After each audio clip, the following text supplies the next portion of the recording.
Hello students, last lecture में हम लोगों ने क्लास 12 की केमिस्ट्री केमिकल काइनेटिक्स चैप्टर में हम लोगों ने पढ़ा था कि कैसे हम ऑर्डर ऑफ रिएक्शंस को कैलकुलेट करते हैं। ऑर्डर ऑफ रिएक्शंस कैसे कैलकुलेट करें, कौन कौन से मेथड्स हैं जिनके द्वारा हम लोग ऑर्डर ऑफ रिएक्शंस कैलकुलेट कर सकते हैं। आज के इस लेक्चर में हम लोग बात करेंगे कि जो रेट कांस्टेंट है और एक्टिवेशन एनर्जी, इन दोनों के बीच में क्या रिलेशन है। तो रेट कांस्टेंट और एक्टिवेशन एनर्जी के बीच में रिलेशन जो था वो आर्हीनियस ने दिया था, जो एक क्वांटिटेटिव रिलेशनशिप इन्होंने एस्टैब्लिश किया इन दोनों के बीच में। तो आज हम के लेक्चर में हम लोग बात करेंगे आर्हीनियस इक्वेशन की। आर्हीनियस इक्वेशन क्या चीज है, आर्हीनियस इक्वेशन किसे कहेंगे, और आर्हीनियस इक्वेशन का यूज करके हम लोग एक्टिवेशन एनर्जी को कैसे कैलकुलेट कर सकते हैं, इन सारी चीजों के बारे में आज के इस लेक्चर में हम लोग जानेंगे। तो आइए देखते हैं, बात करते हैं आर्हीनियस इक्वेशन की। आर्हीनियस ने क्या किया था, देखो Arrhenius proposed a quantitative relationship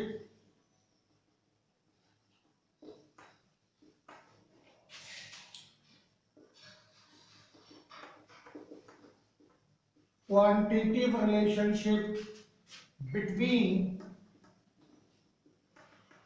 the rate constant and activation energy।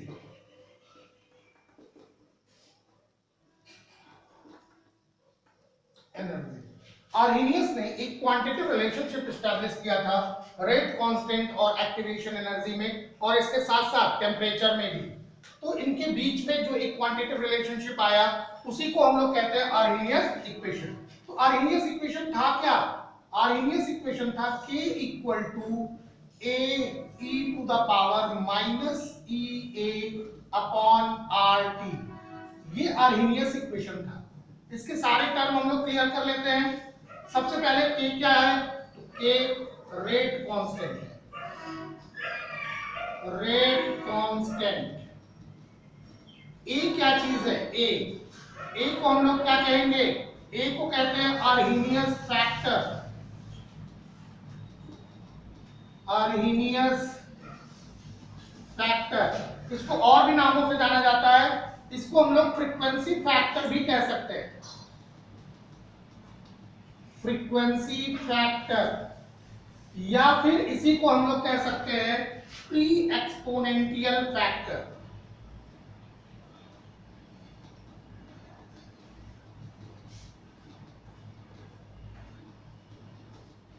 Pre exponential factor.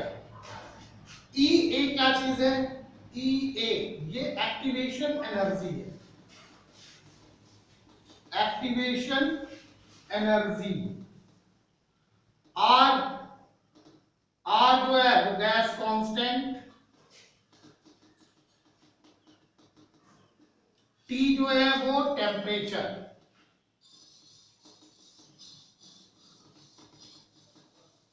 T temperature. तो ये है Arrhenius equation K equal to A e to the power minus EA upon RT। यहां से हम एक्टिवेशन एनर्जी कैलकुलेट कर सकते हैं EA किसी विशेष टेम्परेचर T पर। तो हम EA को कैसे कैलकुलेट कर सकते हैं, हाँ एक चीज और कि e to the power minus EA upon RT, ये क्या चीज है, that is known as fraction of molecule that have energy greater than EA।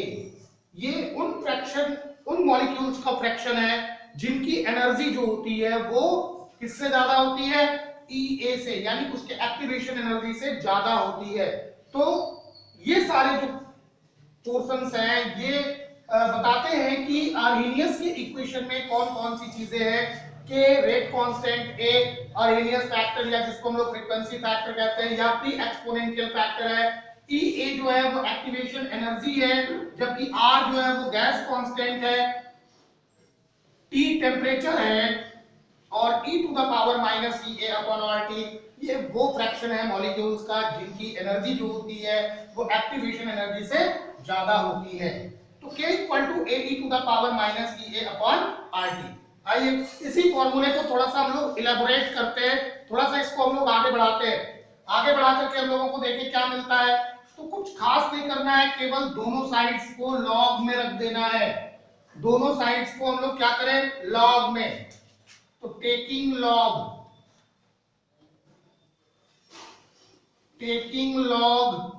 On both sides, दोनों साइड्स पे क्या करेंगे, लॉग रख लेते हैं दोनों साइड्स पे।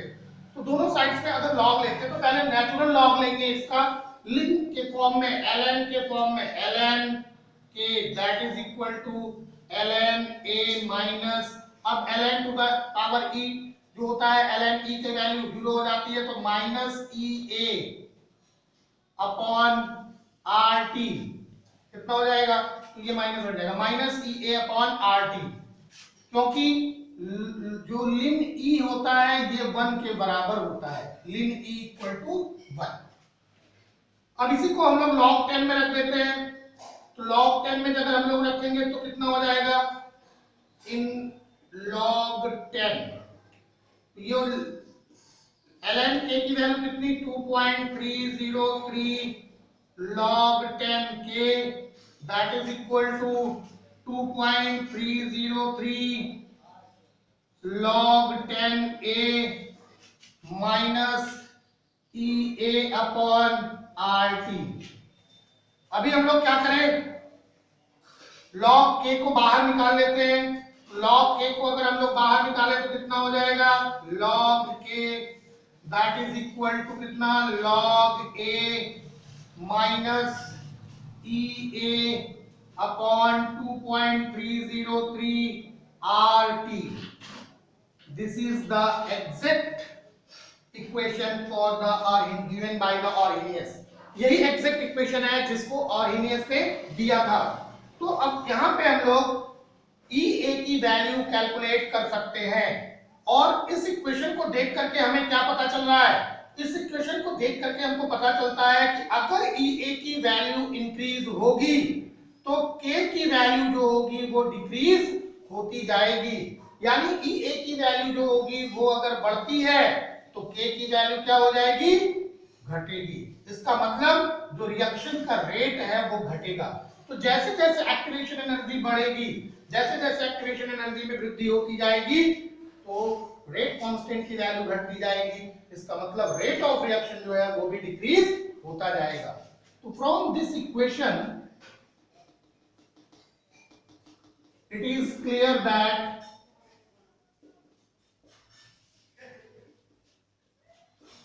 as value of EA increases, the value of K decreases. It means the rate of reaction decreases. Rate of reaction decreases. तो ये था आपका आर्हेनियस का इक्वेशन। आर्हेनियस का इक्वेशन लॉग के फॉर्म में, log k equal to log a minus E A upon 2.303 R T.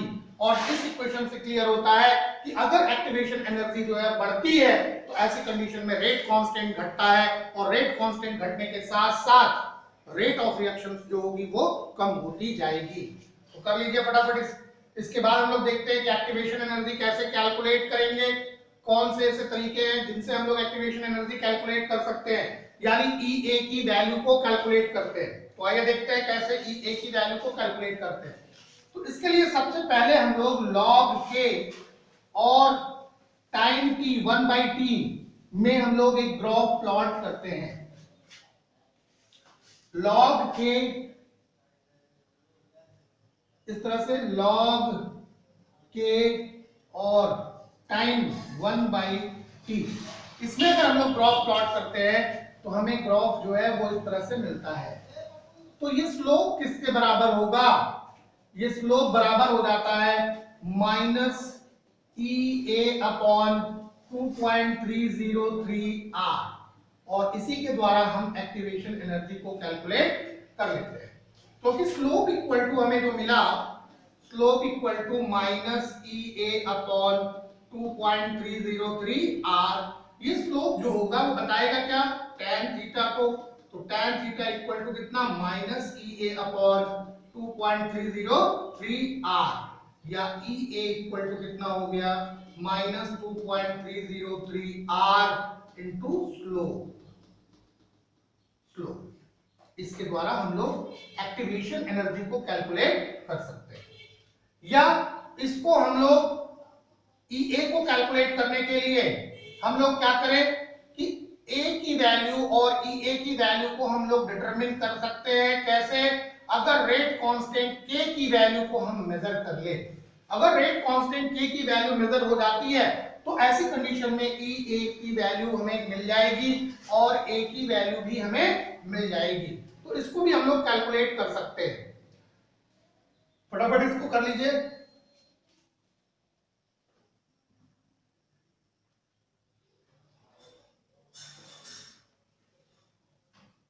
मिटा लेते हैं।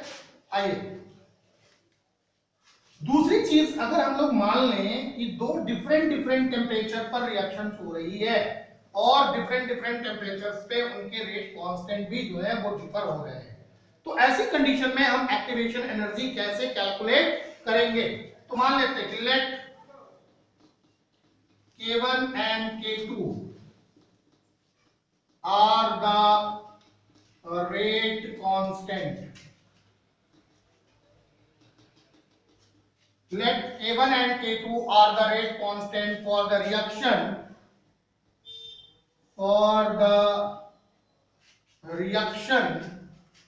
at two different temperature T1 and T2, two different temperature T1 and T2, T1 इस तरह से लिखते हैं और T2 इस तरह से, T1 and T2। तो अब ऐसे के लिए जो अर्हेनियस का इक्वेशन होगा उसके लिए हम लोग क्या लिखेंगे, log K1 that is equal to कितना, log A minus EA upon RT1 2.303 RT1। ठीक, इसी तरह से log K2 that is equal to कितना, log A minus EA upon 2.303 RT2 हो जाएगा। तो अब log K2 minus log K1 that is equal to कितना, अगर देखें इन दोनों इक्वेशंस को, इसको हमने क्या किया, सब्ट्रैक्ट किया, घटाया, घटाने पे क्या मिल रहा है हमको, देखो यहाँ पे EA अपॉन 2.303 RT2 है और ये EA अपॉन 2.303 RT1 है।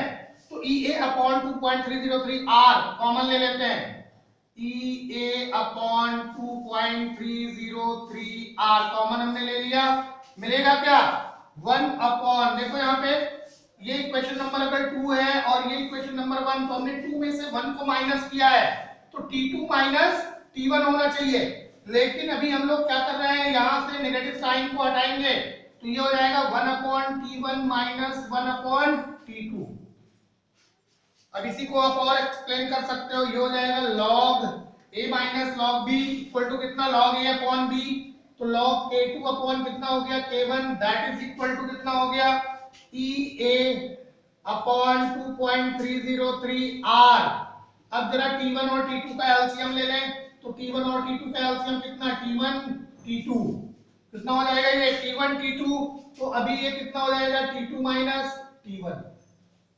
तो इस तरह से भी हम एक्टिवेशन एनर्जी कैलकुलेट कर सकते हैं और ये एक बहुत ही इंपॉर्टेंट फॉर्मूला है जिसके ऊपर बोर्ड के एग्जामिनेशंस में मैक्सिमम टाइम पे क्वेश्चंस आते हैं।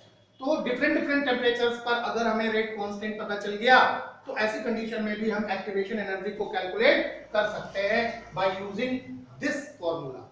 तो कर लीजिए फटाफट। ये था आपका आर्हेनियस का इक्वेशन। इसके बाद हम लोग एक और चीज पढ़ेंगे और फिर इस तरह से आज का ये चैप्टर यहीं पे खत्म हो जाएगा। तो आइए देखते हैं दूसरी चीज क्या पढ़नी है हम लोगों को। हम लोग बात करेंगे पैरेलल रिएक्शंस की या कंपीट रिएक्शंस पैरेलल रिएक्शंस या कंपीटिंग रिएक्शंस क्या होते हैं, किसे कहते हैं पैरेलल रिएक्शंस। तो आइए बात करते हैं पैरेलल रिएक्शंस की।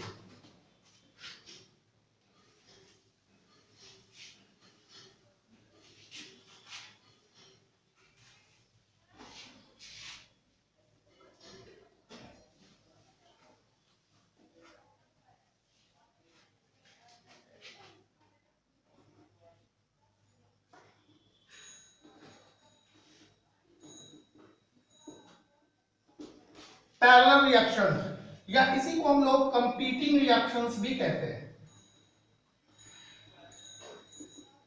कंपीटिंग रिएक्शंस, पैरेलल रिएक्शंस क्या होते हैं या कंपीटिंग रिएक्शंस क्या होती हैं, किसे कहते हैं कंपीटिंग रिएक्शंस।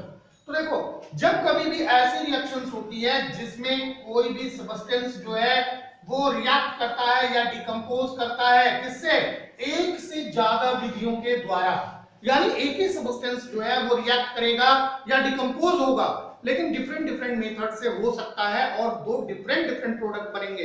यानी एक मेथड से अगर डिकम्पोज होगा तो दूसरा प्रोडक्ट बनेगा, एक मेथड से अगर डिकम्पोज होगा तो दूसरा प्रोडक्ट बनता है। तो इस तरह की रिएक्शंस को हम लोग क्या कहते हैं, पैरेलल रिएक्शंस। जैसे मान लेते हैं कि एक रिएक्टेंट है ए, अब ये ए दो तरह से डिकम्पोज हो सकता है।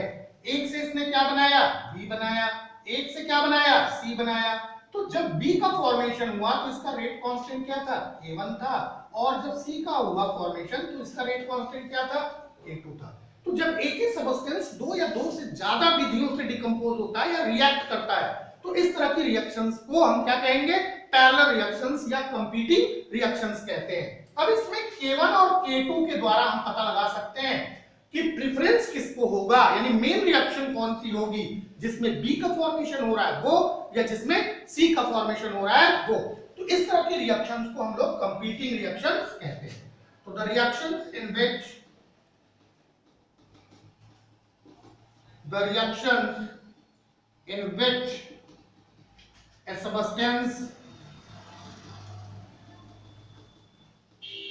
a substance react or decompose in more than one way are called parallel or side or competing reactions.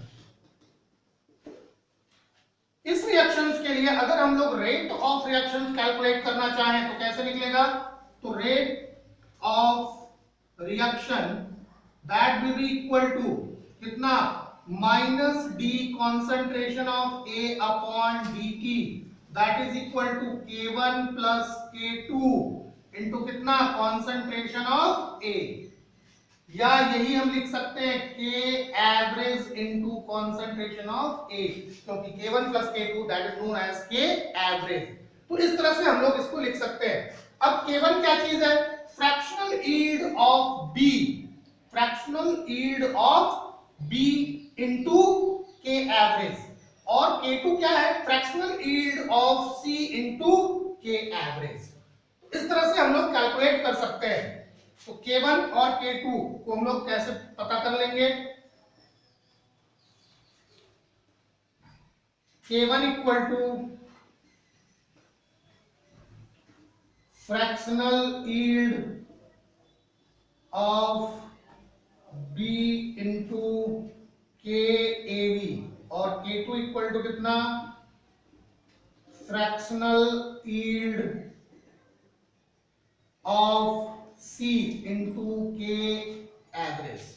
इस तरह से हम लोग कैलकुलेट कर लेते हैं। लेकिन if K1 is greater than K2, अगर K1 जो है वो K2 से ज्यादा है, तो ऐसी कंडीशन में A से B का जो फॉर्मेशन होगा ये मेन रिएक्शन होगी, और A से जो C का फॉर्मेशन होगा ये साइड रिएक्शन होगी। ध्यान रखना इस बात को, अगर K1 is greater than K2 तो A से B का जो फॉर्मेशन हो रहा है वो मेन रिएक्शन होगी और ए से सी का जो फॉर्मेशन हो रहा है वो साइड रिएक्शन होगी। आइए आगे हम लोग देखते हैं, इसको मिटाते हैं।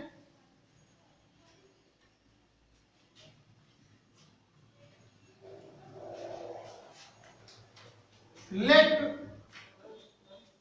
after a definite interval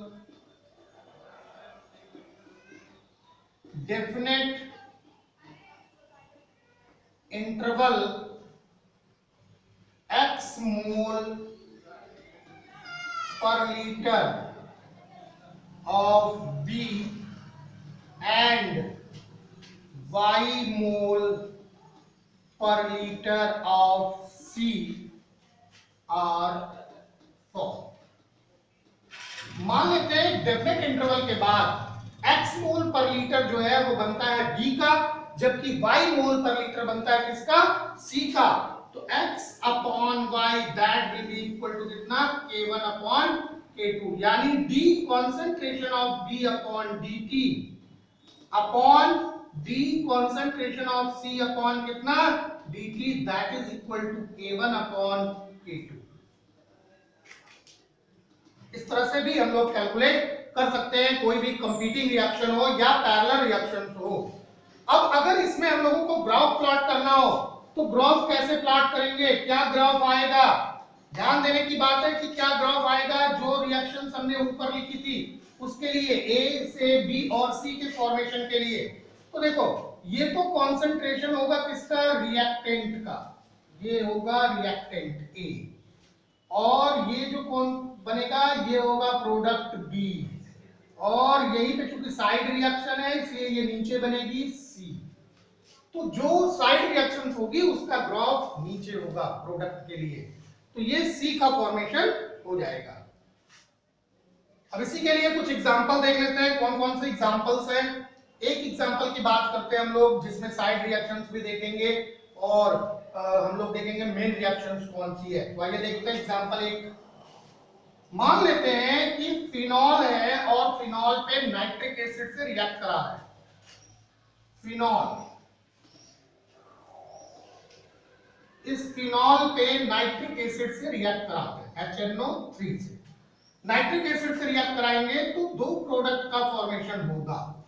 दो प्रोडक्ट का फॉर्मेशन होगा, कौन सा? एक तो होगा आर्थोनाइट्रोफिनॉल,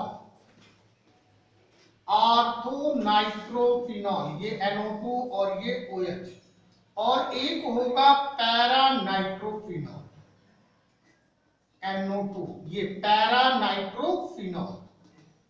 तो ये हो गया आर्थोनाइट्रोफिनॉल और ये हो गया पैरानाइट्रोफिनॉल। इसका जो रेट कांस्टेंट है वो K1 है और इसका क्या है? K2। एक्सपेरिमेंटल ऑब्जर्वेशन से जो पता चलता है वो ये कि K1 is greater than K2, यानी आर्थोनाइट्रोफिनॉल का जो फॉर्मेशन है यही मेन रिएक्शंस है। ज्यादा यील्डिंग जो होगी वो इसी की होगी। पैरानाइट्रोफिनॉल जो होगा वो कम मात्रा में बनेगा क्योंकि ये एक साइड रिएक्शन है। और ऐसा क्यों होता है? ये चीज 11th में पढ़ा आप लोगों ने कि जो इलेक्ट्रॉन का रोटेशन होता है वो आर्थो पे ज्यादा होता है और पैरा पे उसकी तुलना में कम होता है, तो इसलिए आर्थो डेरिवेटिव जो होते हैं वो ज्यादा प्रीफर करते हैं। तो ऐसी रिएक्शंस को हम लोग क्या कहते हैं? ऐसी रिएक्शंस को हम लोग पैरेलल रिएक्शंस या कंपीटिंग रिएक्शंस कहते हैं। तो स्टूडेंट्स, ये था आज का आर्हेनियस इक्वेशंस और कंपीटिंग रिएक्शंस। आज आपका ये चैप्टर यहीं पे फिनिश हो रहा है, यहीं पे समाप्त हो रहा है। नेक्स्ट लेक्चर में हम लोग मिलेंगे फिर नेक्स्ट चैप्टर के साथ।